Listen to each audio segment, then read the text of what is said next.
Amaaratiin leenjanii meeshaalee ammayyaa hidhataniin qabamuu jiraattonni Oromiyaa miidiyaa neetwoorkiitti himan. Bifuma wal fakkaatuun aanaa Kiiraamuu gandoota magaalaa Nechaa sadii jechuunis Siree Dooroo, Kiiraamuu fi Haroo akkasumas ganda baadiyyaa Qoqqoffee jedhamturraa kan hafe gandoonni aanichaa marti weerara humnoota kanneen ittiin qabamuu jiraattonni ibsanii jiru.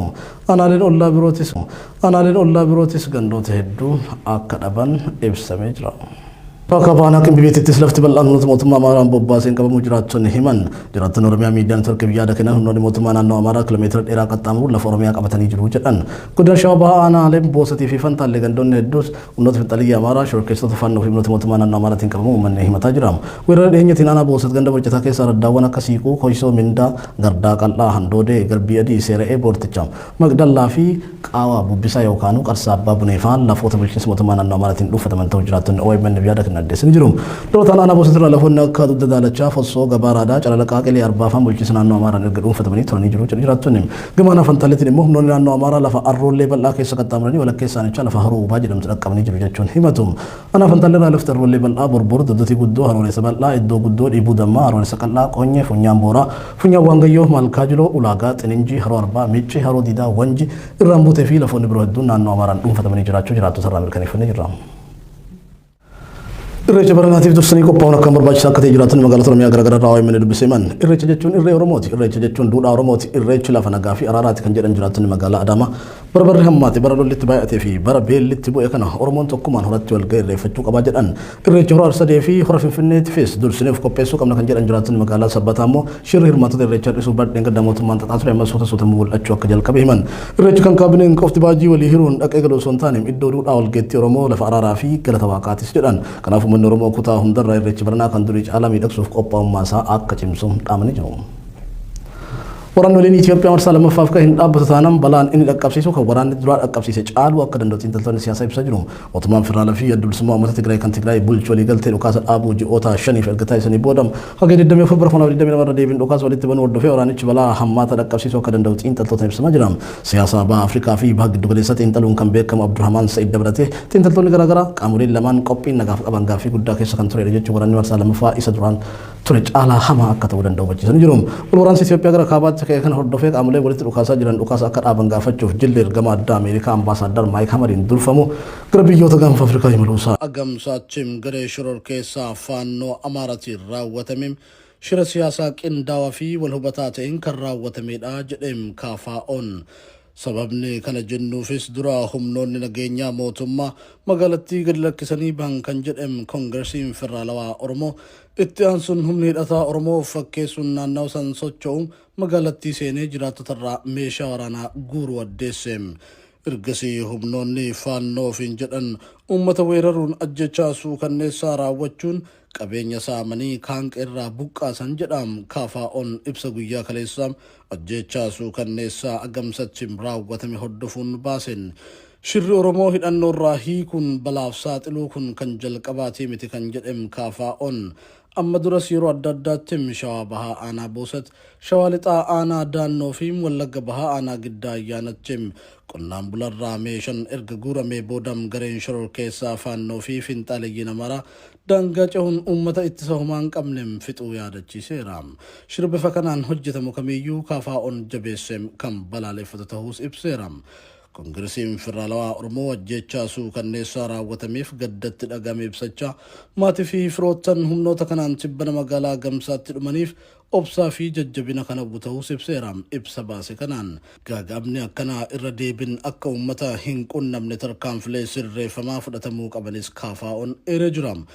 Ajjechawwan kana keessatti mootummaan dirqama ijoo isaa kan ta'e nagaa uummataa eegsisuu kan hin baatin ta'uu bira dabreem humnoota nagaa iddoo san turan kaasuun uummaticha balaa kanaaf saaxilee jira.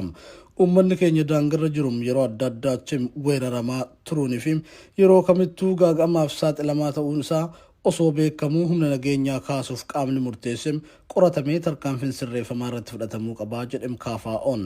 Qaama mootummaas ta'e humnoonni hidhatanii Oromiyaa keessa socho'an gocha qonnaan bulaarraa meeshaa waraanaa hiikuun balaaf saaxiluu irraa akka of qusatan gaafateera.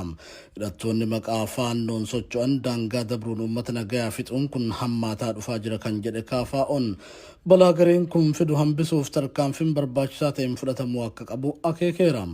Buqqaatonni eegumsa gahaa akka argatan deeggarsi namoomaa hatattamaa akka godhamuufi qe'ee isaaniitti akka deebaniif sochiin hatattamaa akka eegalamuun kaafaa'uun gaafateera. Xumura irratti doorsisaa abbaan taayitaa sabquunnamtii Itoophiyaa miidiyaaleen yakka ajjechaa jumlaa kana akka hin gabaasneef ugguruuf yaaleem kaafaa'uun ifatti balaaleffateera.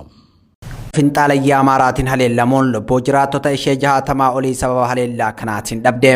Haleellaa kibxata darbe raawwatame booda jiraattonni ganda gobbuu fi dargaggoonni Oromoo magaalattii ijaaramanii humna finxaalayyii magaalicha keessaa baasanii akka turan gabaasuun keenya ni yaadatama. Haa ta'u malee garuu hanga guyyaa kaleessaatti sababa humni mootummaa magaalicha qaqqabuu dhabeef uummanni sodaa nageenyaa qabaachaa akka turan jiraattota wabeeffachuun gabaasaa turreetii jirra. Haleellichi raawwatamuu isaatiin lubbuun namoota nagaa 64 ol darbuun manneen jiraattota hedduu gubachuu fi baankileef dhaabbileen bu'uuraalee hawaasummaa hedduu akka gubataniif sababa ta'eetii jira. Kun hundi ta'ee garuu dilbata hanga sanbata duraatti humni mootummaa fi qaamolee nageenyaa kamuu bakkichatti utuu hin argamin turaniitii jiru. Kaleessa barii poolisiin humna addaa magaalicha qubatanii jiraachuun jiraattonni himaniitii jiru. Erga poolisiin humna addaa Oromiyaa Agamsaa qubatanii booda sodaa finxaalayyii gandoota naannoo Agamsaa jiran irraa xiqqoo furamneerra jechuun yaada jiraattonni nuuf kennanis guyyaa kaleessaa gabaasuun keenya ni yaadatama. Haa ta'u malee garuu humnoonni mootummaa magaalicha qubatan faallaa hawwii keenyaa fi akkaataa nuti eegnerraan fagoo ta'anii argaman jedhu maddeen. Poolisiin humna addaa Oromiyaa magaalicha qubatan maatii namoota namni jalaa ajjeefamee dabalatee dargaggoota ijaaramuun magaalattii finxaalayyii Amaaraarraa eegaa turan gara hidhaatti guuraa jiraachuu himatu. Kaleessa ganamarraa eegalee hanga ammaatti magaalattii keessatti namoonni hedduun hidhamuu kan ibsan maddeen namoota meeshaalee aadaa fi waraanaatiin humna finxaalayyii ofirraa lolaa turan hunda adda baasuun gara mana hidhaatti guuraa jiru jedhu. Kan ajjeefamne irratti maaliif ofirraa loltan jedhamuun hidhamuun keenya gaafii cimaa nutti uumeera kan jedhan maanguddoon ilmi isaanii jalaa hidhame tokko haleellaa wiixata darbe raawwatame sanaatiin obbolaa koo lama dhabeen gaddarra jira. Amma immoo itti dabaluun ilmi koo finxaalayyii Amaaraa irratti furrisaadhaan dhagaa guuraa turte jechuun na jalaa hidhan jedhu. Qaamoleen nageenyaa sodaa hawaasaa kan ta'e humni finxaalayyii Amaaraaf shororkeessitoota faannoon bakka beekamaa rigatee jedhamuuf gandoota baadiyyaa 16 keessa buufatanii otoo jiranii isaan irratti tarkaanfii fudhachuu dhiisanii dargaggoota humna finxaalayyii kana dura dhagaatiin ijaajjanii lolan hidhuun waan nama qaanessuudha jedhu. Jiraattonni magaalaa Agamsaa humnoota shororkeessitoota faannoon finxaalayyii Amaaraaf humna mootummaa dabalatee shiftoota maqaa qabsootiin uummata nagaa saaman gidduutti rakkachaa jiraachuu himaniitii jiru. Godina Horroo Guduruu Wallaggaa aanaan Amuruu gandoota baadiyyaa 21 jalaa qabdu keessaa gandi 16 guutumaan guututti humnoota shororkeessitoota faannoo fi finxaaleeyyii Amaaraatiin qabamaniitii jiru. Magaalaawwan xixiqqoo fi gandoota baadiyyaa 5 humni finxaaleeyyii Amaaraa cabsuu dadhaban keessaa Agamsaa fi gandi Beeraa tokko akka turan maddeen Oromiyaa miidiyaa neetwoorkitti himanii jiru. Jiraattonni magaalaa Agamsaa ganda Beeraa fi ganda Gobbuu meeshaa hidhachuudhaan yeroo dheeraaf humna finxaaleeyyii kana ofirraa ittisaa turaniiti jiru. Haa ta'u malee torbaan har'aa humni maqaa waraana bilisummaa Oromootiin of waamu garuu kan hoggansa abaaboo waboo jala hin jirre magaalaa Agamsaa seenuun jiraattotaa fi milishoota irraa qawwee isaan ittiin finxaaleeyyii ofirraa ittisan hiikkatee erga dabree booda burumtaasaa humni finxaaleeyyii magaalicha seenuun lubbuu nama 64 olii ajjeesuun manneen jiraattotaa gubee saamicha raawwatee qisaasama guddaa dhaqqabsiisee jira. Guyyaa kaleessaas haaluma wal fakkaatuun humnoonni maqaa waraana bilisummaa Oromootiin ijaaramanii mootummaadhaan bobbaafaman akkuma torbaan har'aa jiraattota magaalaa Agamsaarraa qawwee hiikkatanitti ammaas ganda Beeraatti seenuun hawaasarraa meeshaa hiikkatanii ba'uun akkasuma namoota gocha kana morman obbo Tamasgan Faranjii, Garramuu Gammachuu, Taaddee Fufaa fi Darrasee Minjanaa ja'aman butanii adeemu jiraataan gandichaa Oromiyaa miidiyaa neetwoorkitti hime. Qotee bulaan naannoo sanaa adamsituu jedhamuun beekama. Adamsituu jechaan dhukaasanii rasaasan balleessan qiyyaaseffatanii dha'uu irratti beekamoodha. Isaanin meeshaa irraa harcaasanii keessumaa namoota nama biratti jaallatamoodhaan adda baasanii namoota dhiibbamuu danda'an, namoota gaafachuu danda'an, namoota mormuu danda'an adda baasanii haamilee gad buusuu birrii humnaa ol gaafachuu baay'ee qotee bulaa irraati 200 gaafatu. Qotee bulummaan qotee bulaa biyya keenyaa horii qaloon qaba malee qarshii hin qabu beekamaadha. Hin qabnu kaanuma keessaa 200 300 nu gaafatu. firri walitti jedhee ijoollee barsiifatee qabu ijoollee walitti buufatanii waan isaanii oolfachuuf kafala. Kun bartee mata'ee jira. Gochi qonnaan bultoota irraa qawwee hiikkachuu kun kanaan duras aanaa Amuruu keessatti irra deddeebiin mul'achaa akka ture kan himan maddeen namoota butanii birrii 50,000 hanga 100,000 gaafachuun kan kaffale hiikanii kan kaffaluu dadhabe ajjeesuun waan irra deddeebiin raawwatamaa jirudha jedhu.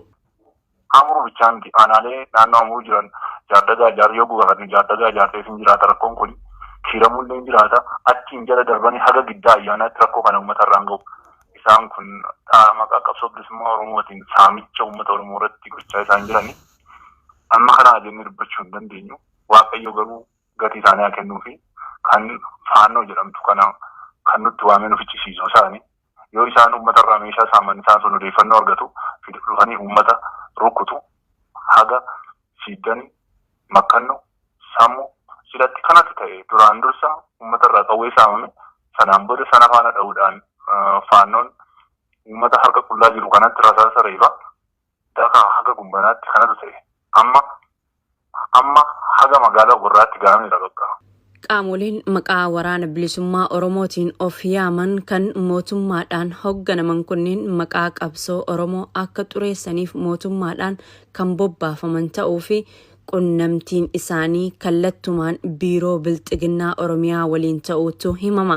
Jiraattonni ganda beeraa Oromiyaa miidiyaa neetwork dubbise akka jaanitti gandicha keessa meeshaan hunduu qonnaan bulaa fi milishaa mootummaa irraa humnoota kanaan waan fudhatameef wanti itti aanu maal akka ta'e nu sodaachisaa jiru. Hireen magaalaa Agamsaatti jiraattota irraa hiikamuu qawwee booda mudate asittis irra deebi'aa laata sodaa jiru qabnaa kan jaan maddeen waan mudatuu maluuf dursinee uummata Oromootti himachuu feenas ja'aniiti jiru. Har'a bultiin sadiidha gaafa namaa galgala kaleessa jechuudha. Ganda warra beeraa keessa namoota kanneen akka Tamee Faranjii, Tamaggeen Faranjii, Garramuu Gammachuu, Taaddee Fufaa, Darrasaa Miijanaa, obboleessa Darrasaa Miijanaa, Nagaraa Miijanaa kan jedhaman kan amma bakka isaan buusan hin beeknu. Kun amma birriidha gaafachaa jiru beekamaadha. Namoonni kun namoota wayyaa qabanidha. Uummata keessatti illee namoota jaallatamoodha. Kanatu godhamee jira amma gara isaan jiran hin beeknu waaqatu beeka. Egaa akka jalaa nama birrii barbaadaa jiru gayoona maaltu beeka namni dhoksatan sodaata yoo dubbatan hin ajjeefamu. Kanatu jira biyya keenya. Hunduu hin ajjeefamu. Qarshii dhabee kan du'e lakkoofsan qabu. Dhimma hidhattoota waraana bilisummaa Oromoo of fakkeessuun mootummaadhaan bobbaafamanii ilaalchise tibbana abaawwaboo fi kaafaa'uun ibsa baasan keessatti ibsanii. Horroo guduruu dhihoo hundeeffaman keessaa tokko yoo taatu duraan aanaa horroo jalatti bulaa akka turte himuun eegalaam jiraatan gandam haroo agarraa Oromiyaa miidiyaa neetworkiif yaada kenneem. Aanaalee godinicha 18 haleellaa fiinxaaleeyyii jalatti erga kufanii waggaa tokko ol ta'an keessa horroo bulluq tokko ta'uu kan ibsu namni kun ta'us ji'oota muraasa as haleellaa fi aggaammin humnoota fiinxaaleeyyii fi shororkeessitoota faannoo dhaabbate akka ture yaadachiisa. Guyyoota muraasa duraa haleellaa Amuruu magaalaa Agamsaatti raawwatameen rifannee osoo jirru guyyaa kaleessaas aanaa horroo bulluqitti gandoota akka Bonee Abuunaa, Guddina Abuunaa fi Haroo Aagaa jedhaman keessatti namoonni nagaa hedduun shororkeessitoota faannootiin ajjeefamuu dhagahuun keenya naasuu guddaan keessatti uumee jira jedhama. Humnoonni shororkeessitoota faannoo fi fiinxaaleeyyiin Amaaraa aanaa Kiraamurraa amma Amururraa amma Jaartee Jardaagaa achirraas amma horroo bulluqitti miila dheereffachuun waraana geggeessaa kan jiran yoo ta'an gandoota baadiyyaa to'achuun erga buufataa taasifatanii boodam irraa jalaan Oromoo buqqaasaa jiraachutu ibsame. Humni addaa Oromiyaa gandicha keessa akkuma bahin daangaa aanaa Jardaagaa Jaartee fi horroo bulluq kan taate ganda dalgee kootichaa jedhamurraan gara ganda Bonee Abuunaatti akka seenan himu. Duraanii godina aanaa horroo jedhamee kan waamamaa ture amma aanaa horroo bulluq jedhamee kan waamamu gandoota akka Haroo Aagaa gandoota akka Bonee Abuunaa, Guddina Abuunaa, Dachaa, Caabir Daanisaa gandoota akkasii qaba. Gandi kuni aanaa Jaardagaa Jaarteen karaa laga Farsoo jedhamu waldaan keessa laga walii achiin naannoo sana immoo qubattoota bara 1973 qubatantu jiraatu. Naannoo Dargee Kootichaa jedhamu naannoo aanaa Jaardagaa Jaartee jala sana qabate jechuudha. kaleessam gara ganamaas akkuma gandootam eeraman kanneen keessa seenaniin tikseewwan loonii lama ajjeesuun loon oofachuun qe'ee keessa deemanii manneen jiraattotaa gubuu fi namoota argatan ammoo ajjeesuun eegalan jedham jiraatan kun gandoota baadiyyaa aanaa horroo bulluq bobee abuunaa guddina abuunaa fi